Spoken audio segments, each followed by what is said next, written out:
Welcome to the video that's going to be egg-tastic. Try saying that after a few times. Egg-tastic games for Easter. Here we go. Hi and welcome. I'm Helen Hughes from Mini Water Adventurers and I am your go-to person for swimming lesson ideas.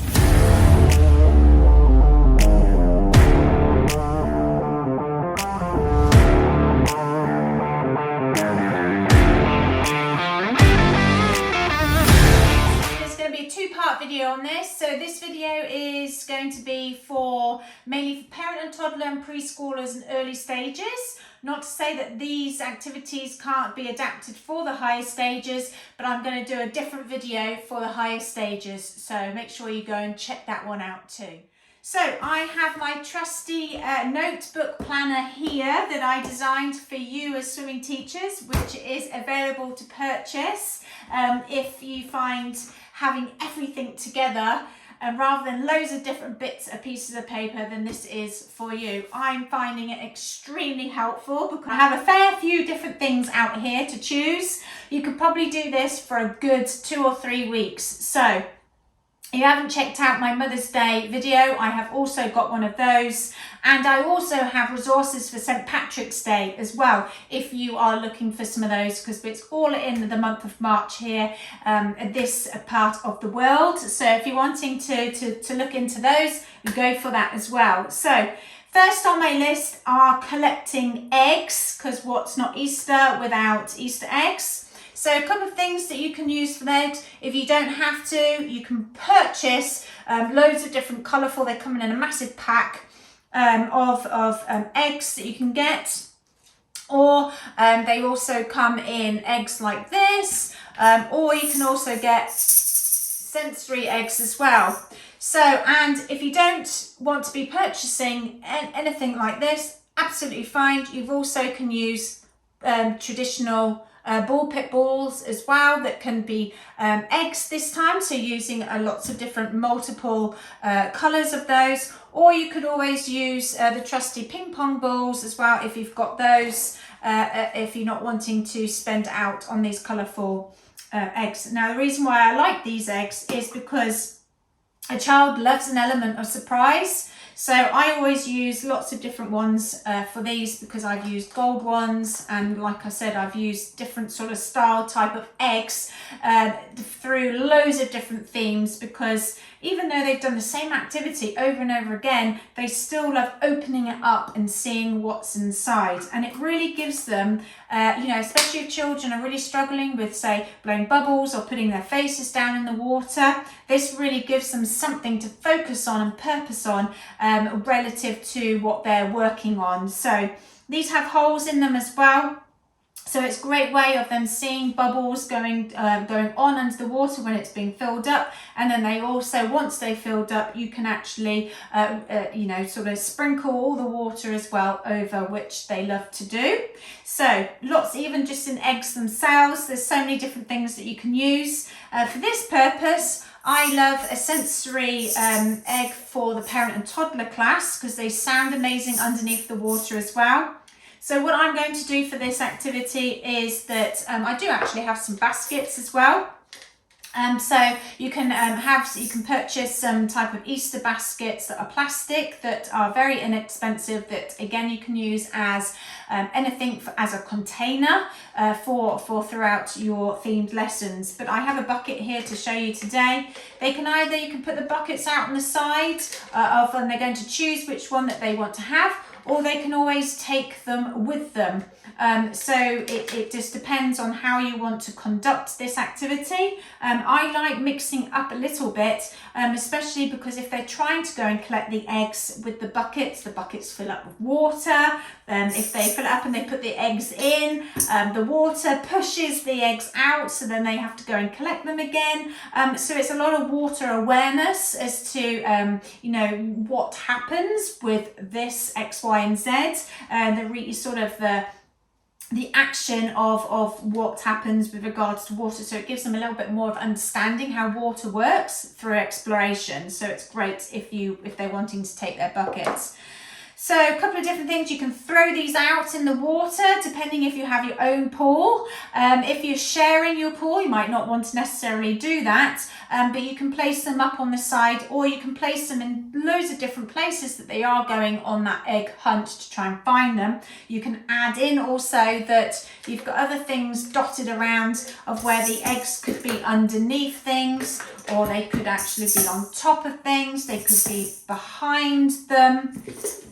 They could be behind, and so you're using all that different terminology as well of learning different sort of directions as well. They could be up and out, so they can climb up and out to get the eggs. It's great to be using the different sort of sections and layers of your pool space. So that's the one for collecting eggs. So that's really quite a simple game there that you can play. Bunny hops I have here of part of a breath control activity. These are frog bobs, they're all sorts of different things, but today they are bunny hops. Of where, and this is really great for the parents, especially parent and toddler, for the parents, caregivers, grandparents to get involved with this as well. Of where they're going to tend to be the bunnies, and they're going to go down and underneath the water and pop back up and bounce up and jump up, and they're going to take their breath and go back down again. So they're actually doing their bunny hops, taking a breath, going down and under the water and blowing out their bubbles. They can do that holding on together, or they can also do it holding onto the wall, of where the child then as well is doing pretending to be the bunny.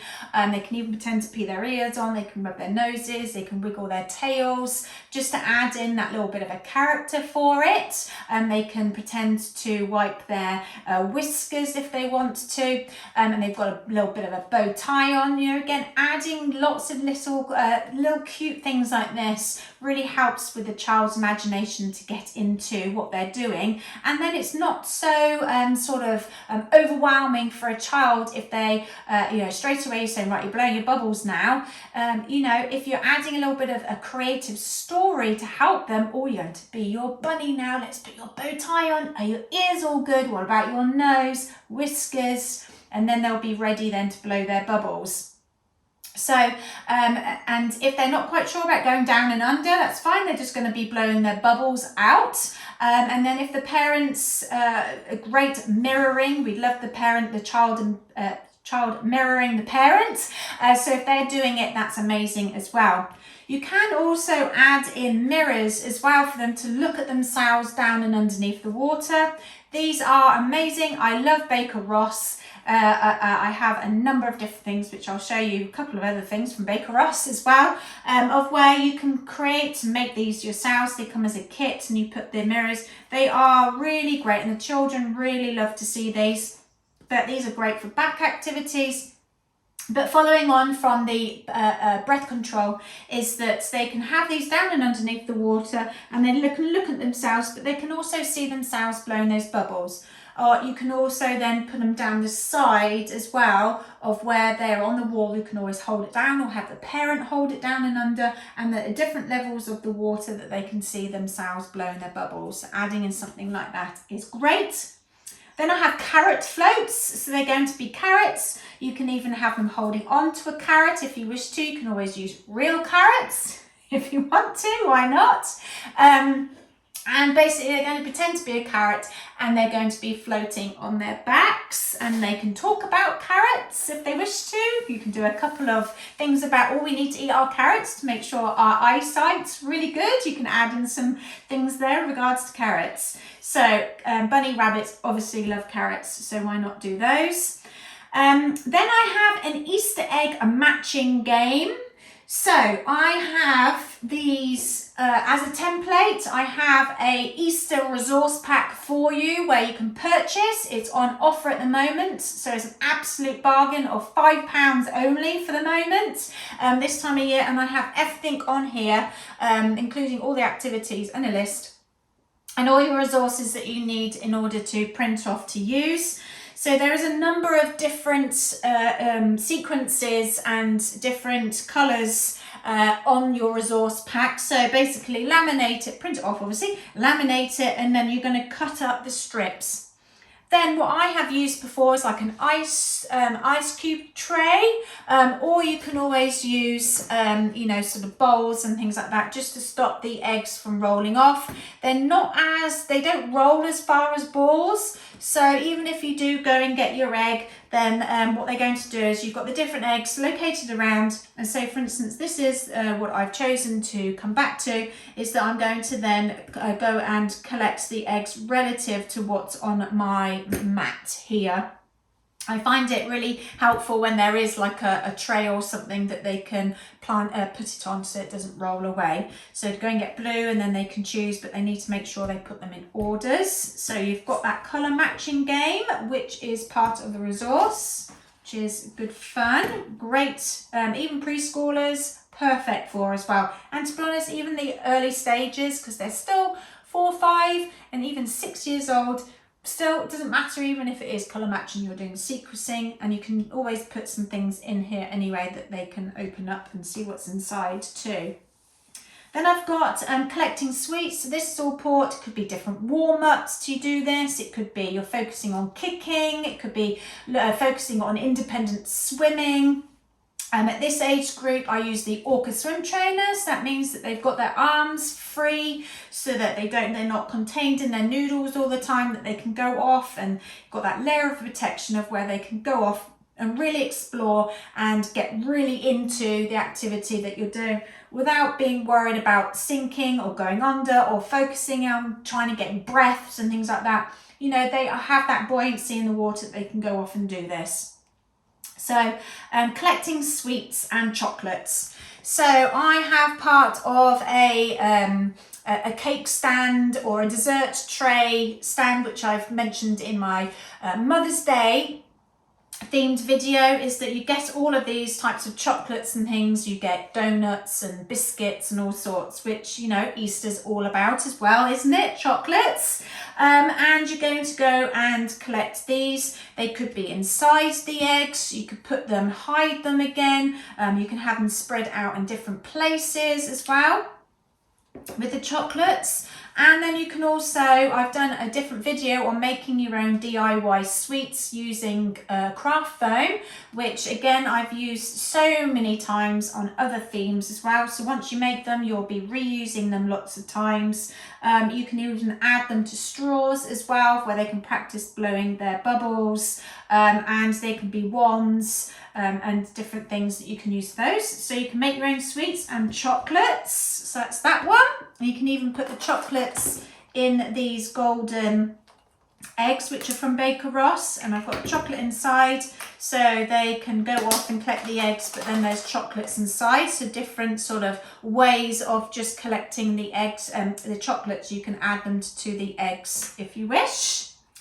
Then I have colour matching with pom-poms. So going back to the eggs, you're going to have eggs dotted around, and you're going to have pom-poms dotted around.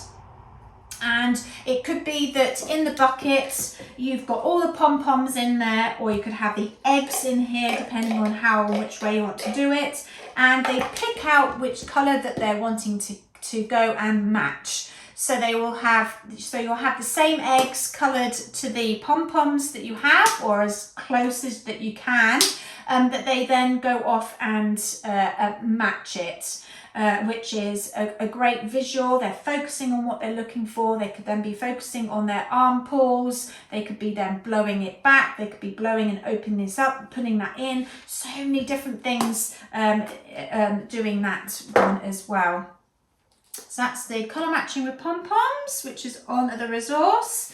Then they have the bunny jumps. Not in the water this time, but poolside, and they're practicing their safety skills. So they're being a bunny, so have them, get in character of being bunnies. You can have these, I actually bought these as a kit, but you can make these yourselves out of craft foam. You can have them standing by these paw prints of where they're going to do their bunny jumps from, and you could always have these out in the water of where they're going to aim to jump to. So even with an older stage with this, you can have them out of where this is something for them to focus on jumping to. And I find that sometimes some children actually don't jump out far enough, which is another reason why the teacher should stand to the side and not in front of the child when they're doing their jumps. But that's a whole nother video of where they are having something to focus on to jump out so they don't scrape their backs. If you have stairs, then this is a great progression to do their jumps, so they can be jumping out to the parent or to you, and you can use the bunny spots for them to have a focus point of where they need to. When they climb up and out the water, then they stand by it, especially if you've got a large group of the lower stages. So if you've got 6 to 8 in a lower stage, then it gives them that place for them to come back to, so you can say, make sure you come back to your paw print. Then I also have, wow, there's loads of activities, isn't there?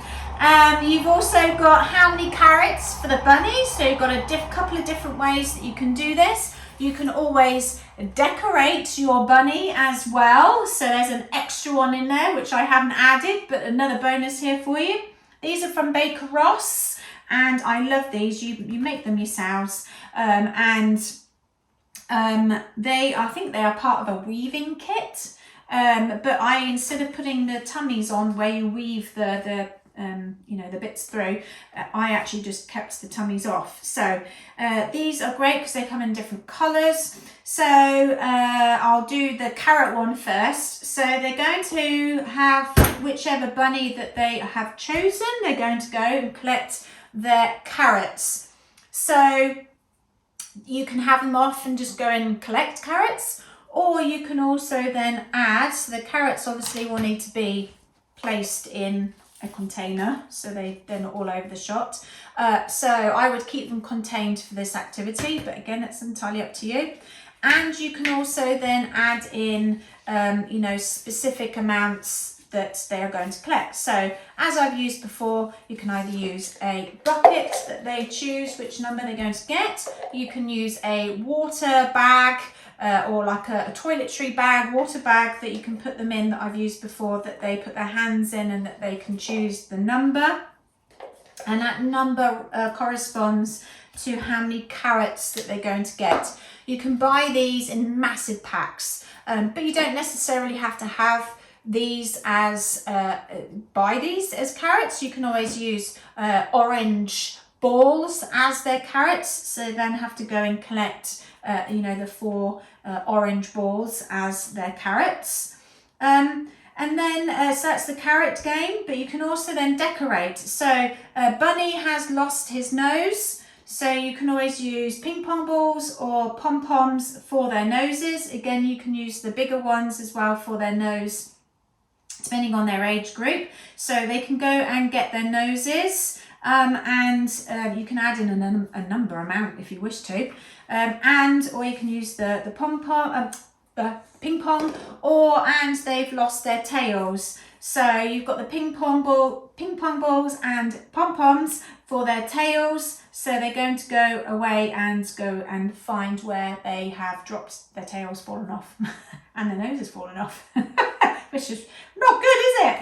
Where they're going to go and find them. Again, you can add on breath control, splashing, kicking, as they're going to go and collect these items. So just something just adorable for the children, and who doesn't like a bunny rabbit?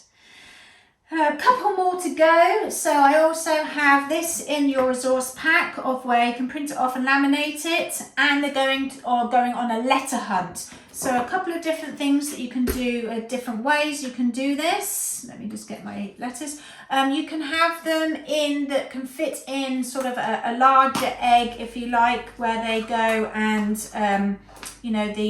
the letters are in. You've obviously got the relative letters. You could put, maybe for the older ones, a few decoys in there that you've got an extra letter in there which doesn't match, so they have to go off and find it. This could be a great game for the older ones as well.